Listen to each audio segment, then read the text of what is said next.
फरवरी 28 की तारीख मुल्क व दुनिया की तारीख में कई अहम वजूहात की बना पर दर्ज है। ये वही तारीख है जब 1928 में हिंदुस्तान के अजीम तबीयत दां सर चंद्रशेखर वेंकट रमन ने रमन असर ईजाद किया था। सारी दुनिया ने इस ईजाद को लोहा मान लिया।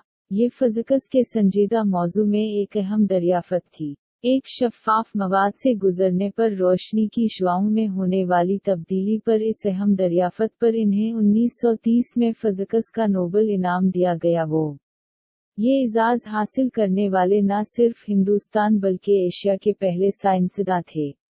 1986 से इस दरियाफत के एजाज में इस दिन को कौमी साइंस के दिन के तौर पर मनाने का रिवाज है।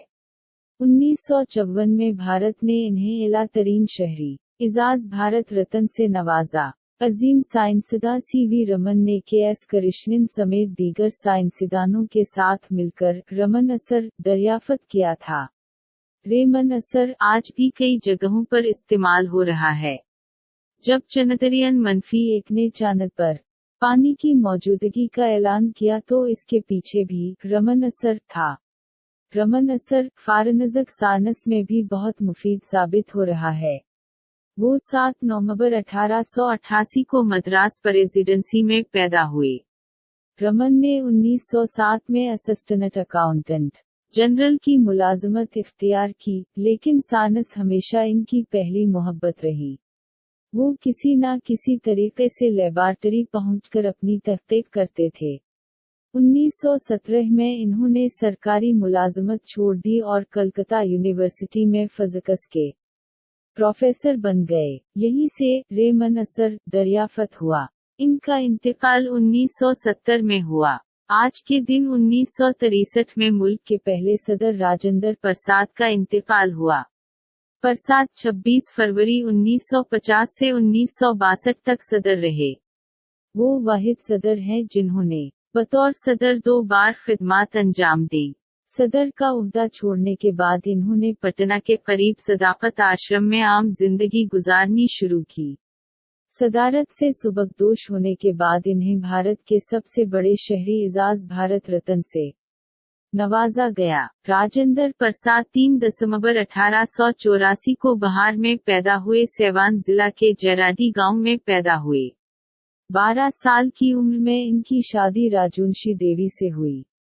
राजेंद्र प्रसाद बचपन से ही पढ़ाई में बहुत तेज थे। एक दफा मुम्तहन ने अपने इम्तिहान की कॉपी पर लिखा था कि इम्तिहान देने वाला मुम्तहन से ज्यादा अहल है।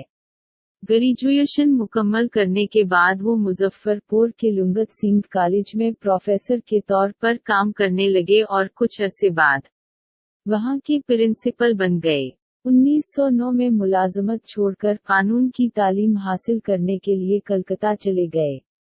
1915 में कानून में मास्टर्स की डिग्री मुकम्मल की। 1916 में बिहार हाई कोर्ट में वकालत शुरू की। इन्होंने 1937 में इलाहाबाद यूनिवर्सिटी से कानून में डॉक्टरेट की डिग्री भी हासिल की।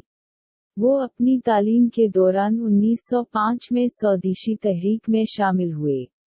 1911 में कांग्रेस की रुकनियत हासिल की। 1934 में वो मुंबई इजलास के लिए कांग्रेस के सदर मुंतखब हुए। 1939 में सुभाष चंद्र बोस के सदर के ओहदे से इस्तीफा देने के बाद वो एक बार फिर कांग्रेस के सदर बन गए। वो जेल में थे जब 15 जनवरी 1934 को बिहार में तबाहकुन ज़ल्ज़ला आया।